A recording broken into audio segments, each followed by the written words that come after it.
ಬೇರೆ ರಾಜ್ಯ ಹಾಗೂ ಊರುಗಳಲ್ಲಿ ಉದ್ಯೋಗದಲ್ಲಿರೋರಿಗೆ ತಮ್ಮೂರಲ್ಲೇ ಸ್ವ ಉದ್ಯೋಗ ಮಾಡಬೇಕು ಎನ್ನುವ ಕನಸು ಸಹಜ. ಈ ರೀತಿಯ ಕನಸು ಹೊತ್ತವರಿಗೆ ಸಹಾಯ ಮಾಡುವ ಸಲುವಾಗಿಯೇ ಬ್ಯಾಕ್ ಟು ಊರು ಪರಿಕಲ್ಪನೆಯಲ್ಲಿ ವಿಶೇಷ ಕಾರ್ಯಕ್ರಮವನ್ನ ದಕ್ಷಿಣ ಕನ್ನಡ ಜಿಲ್ಲೆಯ ಬಂಟ್ವಾಳದ ಪಾಂಗಲ್ಪಾಡಿಯಲ್ಲಿ ಆಯೋಜನೆ ಮಾಡಲಾಗಿತ್ತು. ಶ್ರೇಯಾ ಎಂಟರ್ಪ್ರೈಸಸ್ ಹಾಗೂ ಗುಮಂತು ಕಾರ್ಯ ಮಂಗಳೂರು ವಿಭಾಗದ ಆಶ್ರಯದಲ್ಲಿ ನಡೆದ ಕಾರ್ಯಕ್ರಮವನ್ನ ಬಂಟ್ವಾಳ ಶಾಸಕ ರಾಜೇಶ್ ನಾಯ್ಕ್ ಉದ್ಘಾಟಿಸಿದ್ರು. ಕಾರ್ಯಕ್ರಮದಲ್ಲಿ ಸ್ವ ಉದ್ಯೋಗ ಮಾಡಲು ಸರ್ಕಾರದಿಂದ ಸಿಗುವ ಲೋನ್ಗಳ ಬಗ್ಗೆ ಹಾಗೂ ಉದ್ಯೋಗ ಸೃಷ್ಟಿಗೆ ಸಹಾಯ ಮಾಡುವ ಯೋಜನೆಗಳ ಬಗ್ಗೆ ಮಾಹಿತಿ ನೀಡಲಾಯಿತು.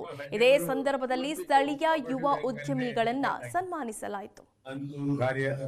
ಮಂಗಳೂರು ವಿಭಾಗ ಇದರ ಹೆಚ್ಚಿನವರು ಅದಕ್ಕೆ ಕೋಆಪರೇಟಿವ್ ಬ್ಯಾಂಕ್ ದೊಡ್ಡ ಮಟ್ಟದಲ್ಲಿ ವ್ಯವಹಾರ ಮಾಡ್ತಾರೆ ಮತ್ತು ದೊಡ್ಡ ಮಟ್ಟದಲ್ಲಿ ಸ್ಪೆಷಲಿ ಯಂಗ್ಸ್ಟರ್ಸ್ ಬಹಳಷ್ಟು ಅವಕಾಶಗಳಿಲ್ಲ ಯಂಗ್ಸ್ಟರ್ಸ್ಗೆ. ಅದರಿಂದ ಖಂಡಿತವಾಗ್ಲೂ ಹಳ್ಳಿಯವರು ಇವತ್ತು ಕೋಆಪರೇಟಿವ್ ಬ್ಯಾಂಕ್ ಮೇಲೆ ಡಿಪೆಂಡ್ ಆಗಿದ್ದಾರೆ. ಅಂದು ಕಾರ್ಯ ಮಂಗಳೂರು ವಿಭಾಗ ಇದರ ಹೆಚ್ಚಿನವರು ಅದಕ್ಕೆ ಕೋಆಪರೇಟಿವ್ ಬ್ಯಾಂಕ್ ದೊಡ್ಡ ಮಟ್ಟದಲ್ಲಿ ವ್ಯವಹಾರ ಮಾಡ್ತಾರೆ ಮತ್ತು ದೊಡ್ಡ ಮಟ್ಟದಲ್ಲಿ ಸ್ಪೆಷಲಿ ಯಂಗ್ಸ್ಟರ್ಸ್ ಬಹಳಷ್ಟು ಅವಕಾಶಗಳಿಲ್ಲ ಯಂಗ್ಸ್ಟರ್ಸ್ಗೆ. ಅದರಿಂದ ಖಂಡಿತವಾಗ್ಲೂ ಹಳ್ಳಿಯವರು ಇವತ್ತು ಕೋಆಪರೇಟಿವ್ ಬ್ಯಾಂಕ್ ಮೇಲೆ ಡಿಪೆಂಡ್ ಆಗಿದ್ದಾರೆ.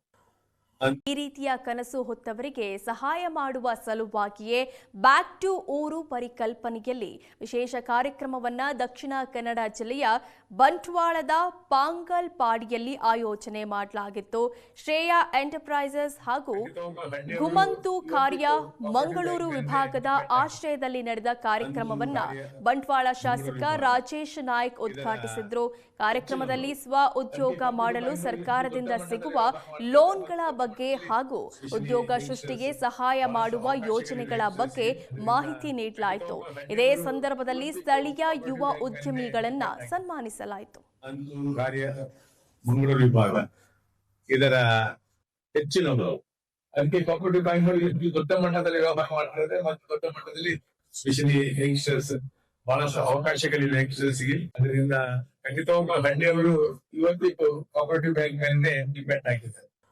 ಅಂದು ಕಾರ್ಯ ಮಂಗಳೂರು ವಿಭಾಗ ಇದರ ಹೆಚ್ಚಿನವರು ಅದಕ್ಕೆ ಕೋಆಪರೇಟಿವ್ ಬ್ಯಾಂಕ್ ದೊಡ್ಡ ಮಟ್ಟದಲ್ಲಿ ವ್ಯವಹಾರ ಮಾಡ್ತಾರೆ ಮತ್ತು ದೊಡ್ಡ ಮಟ್ಟದಲ್ಲಿ ಸ್ಪೆಷಲಿ ಯಂಗ್ಸ್ಟರ್ಸ್ ಬಹಳಷ್ಟು ಅವಕಾಶಗಳಿಲ್ಲ ಯಂಗ್ಸ್ಟರ್ಸ್ಗೆ. ಅದರಿಂದ ಖಂಡಿತವಾಗ್ಲೂ ಹಳ್ಳಿಯವರು ಇವತ್ತು ಕೋಆಪರೇಟಿವ್ ಬ್ಯಾಂಕ್ ಮೇಲೆ ಡಿಪೆಂಡ್ ಆಗಿದ್ದಾರೆ.